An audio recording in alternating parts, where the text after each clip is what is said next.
கிறிஸ்தியேசுவில் அன்பார்ந்த சகோதர சகோதரிகளே, குரு ஒருவர் தன்னுடைய சீடர்களிடம் ஒரு சராசரி மனிதனுடைய வாழ்க்கையினுடைய ஆயுட்காலம் எவ்வளவு என கேட்டார்.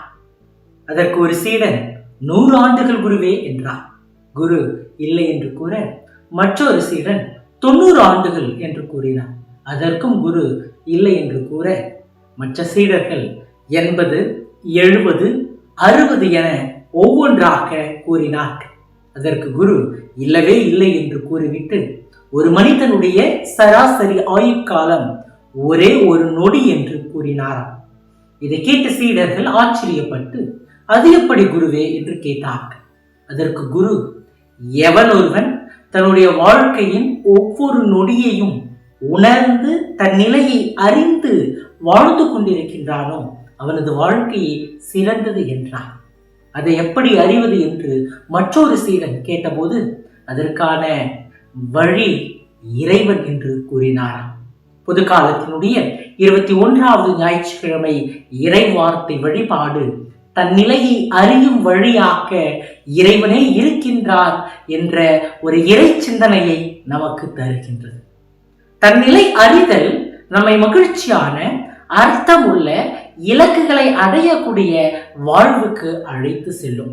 இன்றைய நற்செய்தியில் இயேசு மக்களும் சீடர்களும் தன்னை பற்றி எத்தகைய ஒரு கருத்துக்களோடு இருக்கின்றார்கள் என்பதை கேட்டு தன்னையே அறிந்து கொள்வதை பார்க்கின்றோம். அவர் தந்தையாக்கிய இறைவனுடனும் மனிதருடனும் நல்லுறவு கொண்டிருந்தார். இது அவர் தன் பணிகளை தொடர்ந்தாற்ற வழிவகை செய்தது. அன்பானவர்களே, ஒவ்வொருவரும் தன்னை அறிதல் என்பது மிகவும் அவசியமான ஒன்றாக இருக்கின்றது. தன்னை அறிதல் நம்மை மகிழ்ச்சியான மற்றும் இலக்கை நோக்கிய ஒரு வாழ்வுக்கு அழைத்து செல்லும். சீர்தூக்கி பார்க்கப்படாத வாழ்க்கை வாழ தகுதியற்றது என்கின்றார் தத்துவ மேதை சாக்ரட்டிஸ். நம்முடைய வாழ்க்கையை சீர்தூக்கி பார்க்க இயேசுவை போல நம்மை முழுவதுமாக அறிய வேண்டும். இன்றைய இறை வார்த்தை வழிபாடு தன் நிலையை உணர இயேசுவை அறிய வேண்டும் என்னும் ஆழமான நிலைக்கு நம்மை இட்டு செல்கின்றது. நற்செய்தியில் இயேசு தம் சீடர்களிடம் மானிட மகன் யார் என்று மக்கள் சொல்கிறார்கள் என கேட்கின்றார். மத்தேயு நற்செய்தி 16வது அதிகாரம் 13வது வசனம். வெவ்வேறு கருத்துக்களை கேட்ட பின் மீண்டும் நீங்கள் நான் யார் என சொல்லுகிறீர்கள் என கேட்கின்றார். 16வது அதிகாரம் 15வது வசனம். அதற்கு பேதுரு, நீர் மெசியா, வாழும் கடவுளின் மகன் என்கின்றார். 16வது வசனம். உடனே இயேசு பேதுருவுக்கு ஒரு புதிய அடையாளத்தை தருகிறார். உன் பெயர் பேதுரு, இந்த பாறையின் மீது என் திருச்சபையை கட்டுவேன். 18வது வசனம். இந்த இரு அறிக்கைகளுக்கும் இடையே ஒரு ஆழமான தொடர்பு உள்ளது. பேதுரு இயேசு யார் என்பதை கண்டறிகிறார். இயேசு பேதுருவுக்கு பேதுரு யார் என்பதை எடுத்துரைக்கின்றார். ஆக நாம் கிறிஸ்துவை உண்மையாக கண்டறியும் போது நாம் நம்மையே கண்டறிய தொடங்குகின்றோம். பேதுரு இயேசுவை உண்மையாக கண்டு கொண்டார். அப்பொழுது இயேசு பேதுரு யார் என்பதை அங்கு வெளிப்படுத்தினார். பார்த்தவர்களே, விவிலியத்திலே குறிப்பாக பழைய ஏற்பாட்டிலே இறைவன் மோசேயை அழைக்கும் பொழுது பார்வோனிடம் சென்று இஸ்ராயல் மக்களை எகிப்திலிருந்து வெளியே கொண்டு வர நான் யார் என மோசே கேட்கின்றார். விடுதலை பயணம் 3வது அதிகாரம் 11வது வசனம்.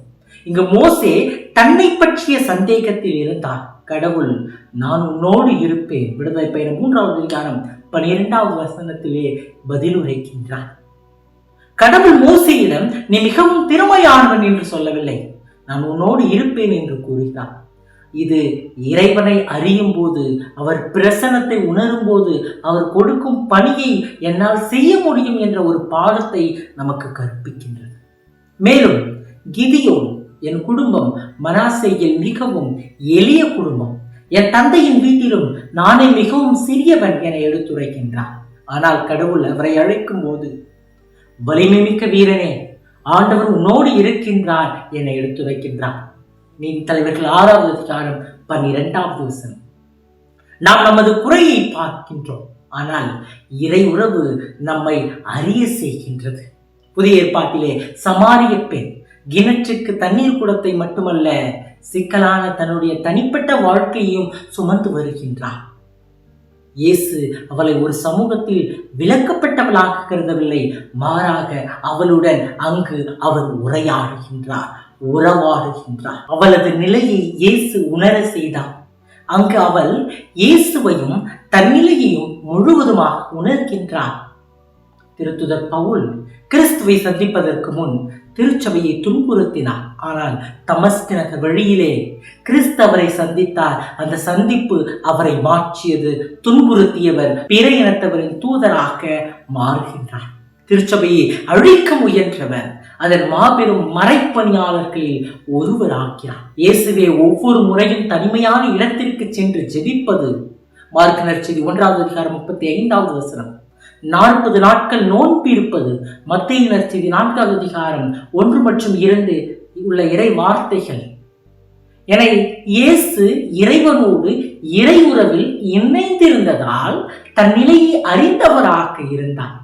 அதனால்தான் என்னை அனுப்பியவரின் திருவுளத்தை நிறைவேற்றுவதும் அவர் கொடுத்த வேலையை செய்து முடிப்பதுமே என் உணர்வு என்கின்றார். யோவான் நற்செய்தி 4:34.